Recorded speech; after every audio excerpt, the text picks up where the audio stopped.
एक बार भगवान शंकर तथा पार्वती जी नारद जी के साथ भ्रमण को निकले।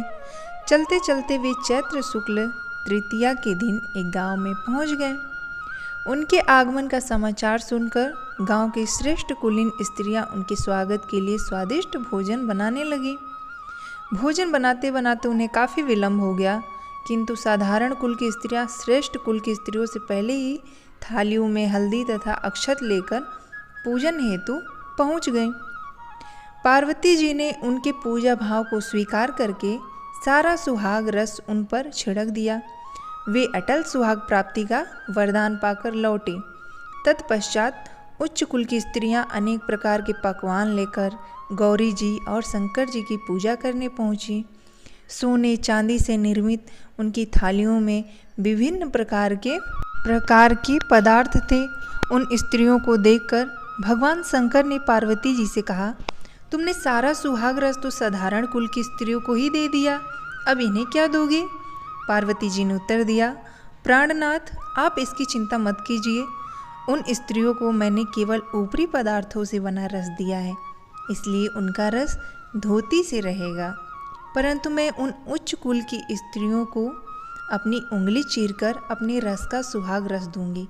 यह सुहाग रस जिसके भाग्य में पड़ेगा वह तन मन से मुझ जैसी सौभाग्यवती हो जाएगी।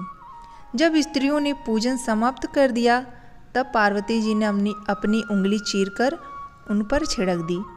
जिस पर जैसा छींटा पड़ा उसने वैसा ही सुहाग पा लिया। तत्पश्चात भगवान शिव की आज्ञा से पार्वती जी ने नदी तट पर स्नान किया और बालू की शिव मूर्ति बनाकर पूजन करने लगी। पूजन के बाद बालू के पकवान बनाकर शिव जी को भोग लगाया। प्रदक्षिणा करके नदी तट की मिट्टी से माथे पर तिलक लगाकर 2 कण बालू का भोग लगाया। इतना सब करते करते पार्वती जी को काफ़ी समय लग गया। काफ़ी देर के बाद जब वे लौट कर आई तो महादेव जी ने उनसे देर से आने का कारण पूछा।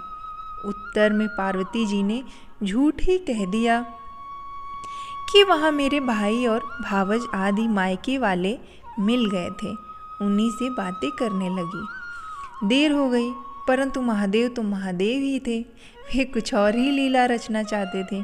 अतः उन्होंने पूछा, पार्वती जी, तुमने नदी के तट पर पूजन करके किस चीज़ का भोग लगाया था और स्वयं कौन सा प्रसाद खाया था?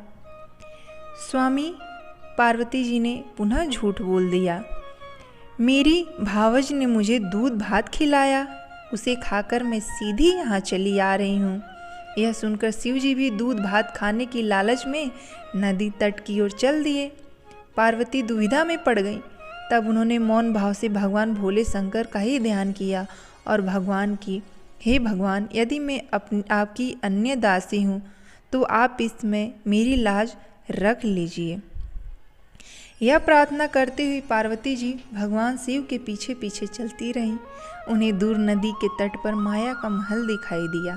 इस महल के भीतर पहुंचकर वे देखती हैं कि वहाँ शिव जी के साले तथा सलहज आदि सब परिवार उपस्थित हैं। उन्होंने गौरी तथा शंकर का भावभीना स्वागत किया। वे दोनों 2 दिन तक वहाँ रुके रहे। तीसरे दिन पार्वती जी ने शिव जी से चलने के लिए कहा, पर शिव जी तैयार न हुए, वे अभी और रुकना चाहते थे। तब पार्वती जी रूठकर अकेली ही चल दी।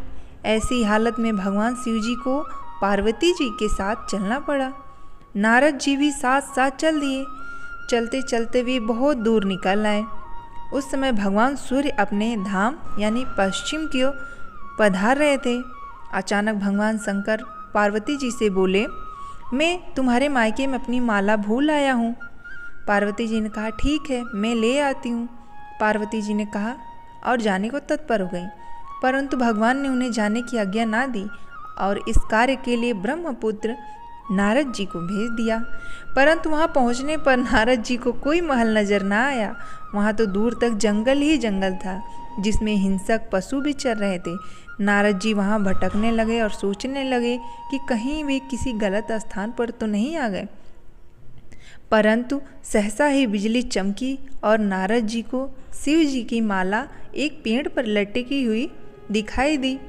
नारद जी ने माला उतार ली और शिव जी के पास पहुंचकर वहां का सारा हाल बताया। शिव जी ने हंसकर कहा, नारद जी, यह सब पार्वती की ही लीला है। इस पर पार्वती बोली, मैं किस योग्य हूँ? तब नारद जी ने सिर झुकाकर कहा, माता, आप पतिव्रताओं में सर्वश्रेष्ठ हैं। आज सौभाग्यवती समाज में आदि शक्ति हैं। यह सब आपके पतिव्रत का ही प्रभाव है।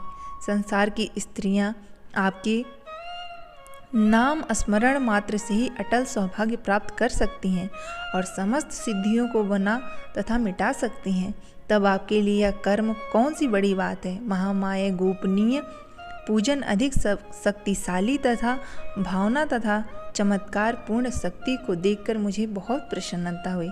मैं आशीर्वाद रूप में कहता हूँ कि जो स्त्रियाँ इस तरह गुप्त रूप से पति का पूजन करके मंगल कामना करेंगी, उन्हें महादेव जी की कृपा से दीर्घायु वाले पति का संसर्ग मिलेगा, यानी दीर्घायु पति का साथ मिलेगा। बोलिए शिव और माता पार्वती की जय। तो फ्रेंड्स, अगर मेरी कहानी पसंद आए तो वीडियो को लाइक शेयर करना ना भूलें और चैनल को प्लीज़ सब्सक्राइब